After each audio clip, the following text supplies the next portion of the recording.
우리는 계속해서 이 시편 기자의 믿음의 고백을 매일매일 묵상하고 있습니다.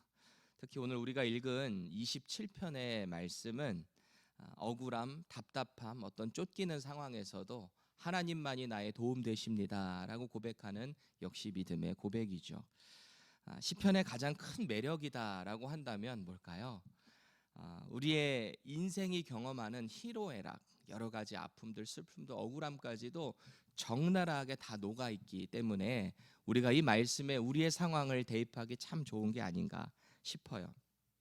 때로는 고통과 시련 가운데 하나님께 탄원하고 호소하는 그런 내용들이 얼마나 가감없이 기록이 되어 있는지요. 그래서 그런지 우리가 이 말씀을 읽을 때 우리의 마음에 가끔 답답하고 그럴 때 시원함을 느끼기도 합니다. 많은 한국에서 군대 다녀오신 남자들이 공감하는 부분이지만 부대 위치가 어디에 있느냐에 따라 이거랑 상관없이 답답하고 이렇게 뭔가 갇혀 있다라는 느낌 가운데 호소하는 어려움들이 있죠. 답답하고 억울하지만 어디다 호소하기도 쉽지 않은 것이 군대이잖아요. 저는 현역으로 27살에 늦가게 입대를 했다 보니까 현역으로 가장 듣기 싫고 힘들었던 말 중에 하나가 꼬우면 일찍 오던가 이 말이었어요. 그러니까 이 마음 가운데 때로는 답답하고 억울할 때 어디다 호소할 데도 없고 이 시편 말씀을 읽는데 얼마나 이게 제 삶이 투영이 되고 속이 시원하던지요. 주여 어느 때까지니까 악인을 도말하소서 막 이런 내용들이 제 속 가운데 너무 시원한 거예요. 특히 오늘 시편 27편 말씀이 제게 꼭 그랬던 것 같아요. 1절 보세요. 내 인생의 빛 되시고 구원이신 분은 오직 여호와 하나님이십니다. 3절이 또 얼마나 착착 붙던지요. 군대가 나를 대적하여 진칠지라도 내 마음이 두렵지 아니하며 그래요. 12절이 절정이었어요. 내 생명을 내 대적에게 맡기지 마소서. 위증자와 악을 토하는 자가 일어나 나를 치려 함이니이다. 그때 아멘이 얼마나 절로 나오던지 이 성경책이 사실은 그때 제가 가지고 있던 책이에요. 얼마나 밑줄을 쫙쫙 긋고 역사적인 책입니다. 오늘 본문의 이 소제목을 한번 다시 보실래요? 다윗의 시라고 되어 있습니다. 다윗이 이 시를 정확하게 어떤 상황에서 언제 썼는지는 우리가 알 수는 없지만 이 분위기를 쭉 살펴보면 일단 자기를 해하려는 대적에게 쫓기고 있다라는 것을 알 수 있습니다. 또 그 답답하고 고난스러운 가운데서도 하나님만을 바라는 믿음, 그리고 하나님의 도우심을 간절히 바라고 있다라는 것을 볼 수 있어요. 본문의 개요를 전체적인 그 내용을 좀 더 생동감 있게 보기 위해서 지금부터는 계속 새 번역으로 보도록 하겠습니다. 먼저 2절과 3절 말씀 보세요. 다윗은 자신을 해하려는 대적들에게 쫓김을 당하고 있는 상황입니다.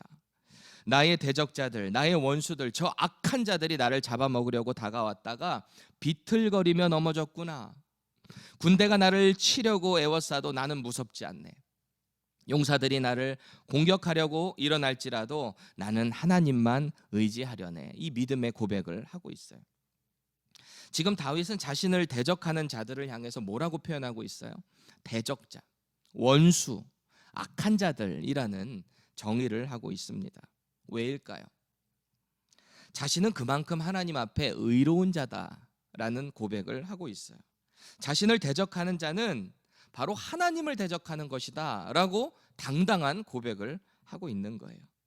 하나님만 섬기는 신앙이니 하나님 앞에서 신앙의 자신감, 당당함이라고 할까요? 당당한 거예요. 우리 자신을 하나님 앞에 한번 비춰보시자고요. 말씀 앞에 비춰볼 때 나는 과연 정말 의로운 자인가? 하나님 앞에 나는 의로운 자인가? 여러분의 대답은 뭡니까? 나는 하나님 앞에 의로운 자인가? 당당하게 대답하셔야죠. 우리는 예수 그리스도의 십자가의 보혈로 하나님의 자녀가 되었고 하나님은 우리를 의롭다라고 칭해 주셨잖아요. 맞아요. 우리는 의인입니다. 당당하게 대답해야 돼요. 그런데 왜 종종 우리는 하나님 앞에 우리는 의로운 자인가라고 질문을 했을 때 이 머뭇거리는 이유가 뭘까요? 우리 속에 있는 어떤 죄성, 내가 매일 짓는 어떤 부족함, 연약함 때문이 아닐까요? 오늘 다윗이 자기를 의로운 자라고 당당하게 고백하는 것은 자기가 100% 죄가 없는 흠이 없는 사람이어서 이런 말을 하고 있는 게 아니에요. 하나님만이 나를 구원하시고 하나님만이 나의 빛이 되시고 하나님만이 나의 능력 되신다는 그 인생 가운데 너무나 뚜렷한 믿음의 확신이 있기 때문에 나는 의인입니다라고 고백할 수 있는 것입니다. 그럼에도 불구하고 지금 다윗의 현실은 녹록지가 않습니다. 그는 거룩한 성소에 머물고 싶지만 어떤 외압으로 인해서 쫓겨난 상황이래요. 그래서 한 가지 소원이 있다면 그 하나님과 함께 할 수 있는, 하나님을 만날 수 있는 성소에 영원히 머무는 거래요. 계속해서 하나님과 교제하고 싶다라는 말을 하고 있어요. 4절입니다. 새 번역이에요.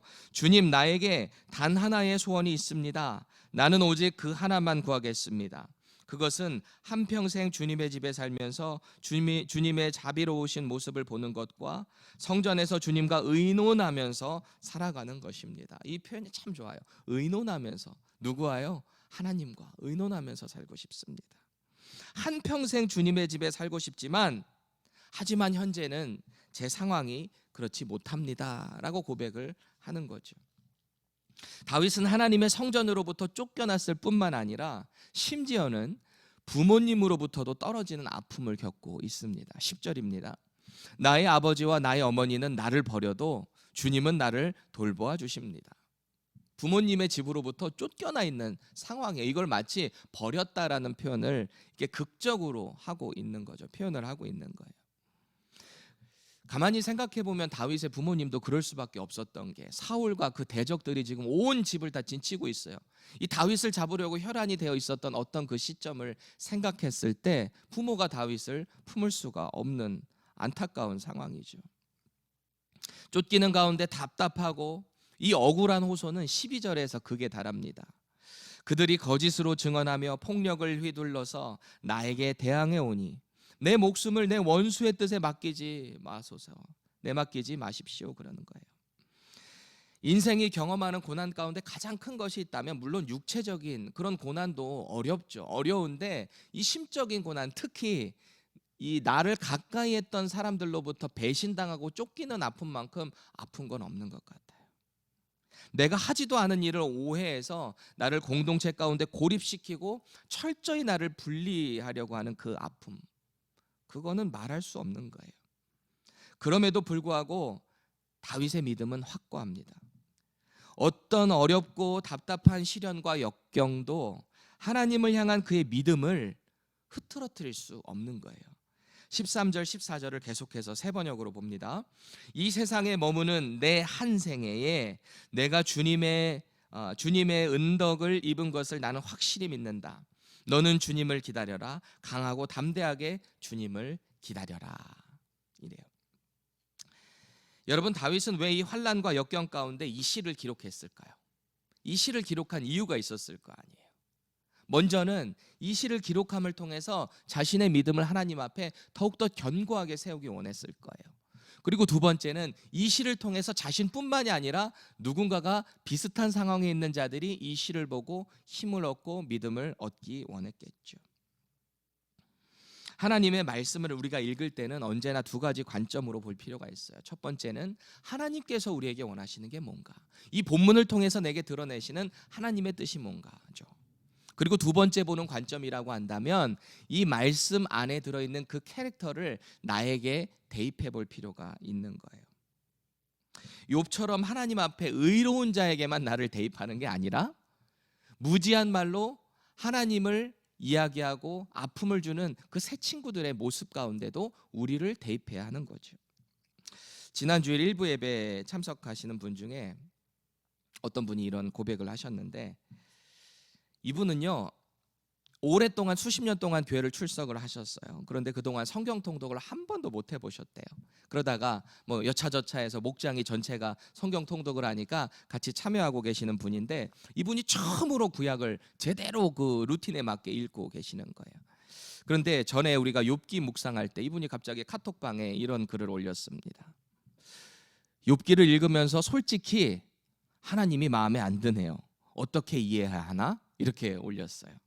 그러니까 목장 안에 오랫동안 같이 친하게 지내며 신앙생활 해오신 분이 나름대로 신학적으로 여기저기서 긁어와가지고 친절하게 답변을 해주셨어요. 그러니까 이분이 또 답장을 다릅니다. 어쨌든 내 생각에는 하나님이 욥한테 저렇게 하는 건 아니라고 봐. 이러고 또 올린 거예요. 그러니까 이 답변하시던 집사님이 그러세요. 속 좁은 집사님이 참으세요. 이렇게 글을 올렸어요. 얼마나 그 글을 보고 제가 웃긴지. 그 성도님이 지난 주일에 지금은 시편 나가고 있잖아요. 이분이 이렇게 고백을 하세요. 욥기 읽을 때는 도대체 이해도 안 되고 화도 나고 그랬는데 시편을 읽으니까 너무 내 마음을 팍팍팍 알아주는 것 같고 시원하다는 거예요. 이분이 그러세요. 그래서 제가 그랬어요. 맞아요. 영적인 거룩한 루틴으로 이해가 되지 않아도 자꾸 루틴으로 읽다 보면은 내가 하나님 편에 늘 함께 있다라는 걸 느끼시게 될 거예요. 잘하고 계십니다. 그랬어요. 언젠간 이해되실 거예요. 그랬어요. 문득 이런 생각을 했습니다. 그분은 왜 이렇게 욥기 읽을 때는 이해도 안 되고 하나님에 대해서 서운하기도 하고 그러다가 시편에 가서야 마음의 평안이 찾아왔을까? 아무래도 욥기는 내 생각으로, 내 상황으로 비춰볼 때 그러면 안 된다라고 하는 내 정의가 안에 깔려 있었던 거 아닐까요? 그런데 오늘 시편 기자의 고백을 계속해서 보다 보면 우리 현실에서 느끼는 어떤 고통과 답답함, 이게 적나라하게 이렇게 잘 반영되어 있는 것 같으니까 공감하는 거예요. 마치 자기가 의인인 양, 그거에만 계속 집중을 하게 되는 것 아닐까요? 그럼에도 불구하고 우리는 인생의 어떤 답답한 상황을 지날 때 우리가 이 시편을 적용하는 것도 물론 좋지만 오늘 다윗이 소원하고 있는 이 기도 제목은 무엇인가? 정말 이 시편 기자인 다윗이 오늘 본문 가운데 소원하고 있는 기도 제목이 뭔가에 집중할 필요가 있습니다. 이 4절 말씀을 개역 개정으로 다시 한번 보겠습니다.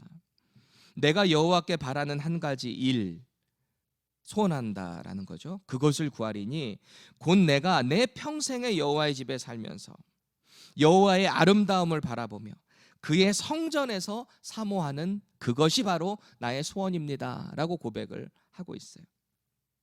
이런저런 환난으로부터 건져내 주실 것을 요청했어요. 물론 그렇게 했지만 그의 가장 궁극적인 소원은 평생의 여호와의 집에 살고 싶습니다. 그래서 그분의 영광을 보며 그분의 조언도 듣고 그분의 말씀 가운데 거하고 싶습니다. 이게 다윗의 고백 아니겠어요? 한때 제가 열심히 하나님께 기도했던 제목 하나가 있었어요. 목장 모임이 됐든 어디가 됐든 심지어 헌금을 할 때도 기도 제목을 적을 때도 언제나 동일하게 밀던 제목이 하나 있었어요. 신실한 주의 종이 되게 해주세요. 이거였거든요. 근데 어느 순간 제가 보니까 이 제목이 없어졌더라고요. 뭔가 급급하게 살아가서 그랬던지. 다윗의 소원이 다시 한번 저를 도전하고 있어요. 얼마나 인생의 핵심과 우리의 목적을 꿰뚫는 파워풀한 소원이에요. 하나님과 함께하고 싶습니다. 하나님과 동행하고 싶습니다. 저와 여러분들이 지금 가장 소원하는 기도 제목이 뭔가요? 가만히 생각해 보면 우리의 소원들은 되게 목표 지향적이에요. 아니면 지금 내 삶 속에 당장 필요한 이 생의 것들만에 집중되어 있는 모습을 우리는 보게 됩니다. 물론 그 자체가 잘못된 건 아니에요. 그런데 오늘 다윗이 마음 깊은 곳에서부터 소원하는 이 기도 제목에 비하면 그 어떤 우리의 소원도 초라해질 수밖에 없는 거예요. 왜요? 우리 인생의 빛 되시고 구원 되시는 능력 되시는 그 하나님과 함께 하고 싶다라는 그 소원, 동행하고 싶다는 소원, 그분의 집에서 그분의 아름다움을 바라보며 그분만 사모하는 것이 인생이라면, 이 기도 제목이라면 어떤 것이 그거에 비할 수 있겠어요? 얼마나 파워풀한 기도 제목이에요. 예수님께서는 산중에서 제자들에게 말씀을 가르치시면서 이런 말씀을 하셨죠. 공중에 날아다니는 새조차 하나님께서 길러주신다. 들에 피는 백합화도 자라게 하시는 분이 하나님이시다라고 가르치셨어요. 인류 역사상 가장 호화롭게 영화로 차려입은 그 솔로몬조차도 이 그들이 입은 꽃이 입은 그 영광만큼은 비할 수가 없다라고 말씀을 하셨어요. 왜요? 인생이 누리는 그 영광은, 부귀영화는 이내 사라지기 때문입니다. 영원할 수 없기 때문입니다. 그래서 예수님은 우리 인생에 너무 중요한 그 지표를 가르쳐 주셨어요. 너무 유명한 말씀인데요. 우리 함께 읽으실까요? 마태복음 6장 33절입니다. 시작. 그런즉 너희는 먼저 그의 나라와 그의 의를 구하라. 그리하면 이 모든 것을 너희에게 더하시리라. 아멘. 이사야 선지자에 의해서 예언된 예수님의 또 다른 이름에 갑자기 저는 집중하게 되고 그 이름을 들을 때 마음이 뜨거워졌어요. 마태복음 1장 23절입니다. 보라, 처녀가 잉태하여 아들을 낳을 것이요 그의 이름은 임마누엘이라 하리라 하셨으니 이를 번역한즉 하나님이 우리와 함께 계시다 함이라. 얼마나 은혜로운 말씀이에요. 하나님의 아들이 이 땅에 오셨는데 그 아들이 이미 이사야로부터 예언이 되었고 그 말씀의 예언대로 오신 그분이 바로 임마누엘이라는 또 다른 이름을 가지고 계신데 그분이 바로 하나님과 우리와 함께 하시게 된다. 하나님은 우리와 함께 하십니다. 내 모든 형편과 상관과 이 모든 어려움과 상관없이 오늘도 내 인생의 주인 되시는 예수 그리스도께서 나와 동행하십니다. 또 예수님의 이름으로 우리를 자녀 삼아 주신 하나님께서 영원히 우리와 함께 하시겠다 약속하셨습니다. 믿으시기 바라요. 하나님이 함께 하신다는데 무엇이 두렵겠어요? 하나님이 함께 하신다는데 세상의 어떤 것이 그것을 대체할 수 있겠어요? 그 하나만으로 만족할 수 있지 않겠어요? 오늘도 이 믿음 가지고 세상에서 당당하게 승리하는 저와 여러분들 되시기를 축복합니다. 기도하겠습니다. 하나님이 우리와 함께 하시고 하나님이 우리의 인생을 인도하시며 하나님께서 우리의 어떤 상황과 형편 가운데서도 우리를 구원해 주시는 그 하나님의 능력을 오늘도 이 아침에 신뢰하기를 간절히 소원합니다. 우리 각자가 고민하고 있는 또 고난 가운데 있는 여러 가지 제목들이 있습니다. 하나님 우리에게 믿음도 더하여 주시고 또 하나님께서 피할 길을 여신다는 것을 신뢰하오니 하나님 우리에게 믿음을 더하여 주셔서 오늘도 하나님만 바라며 나아갈 수 있는 우리 모두 되게 하여 주시옵소서. 예수님의 이름으로 기도합니다. 아멘.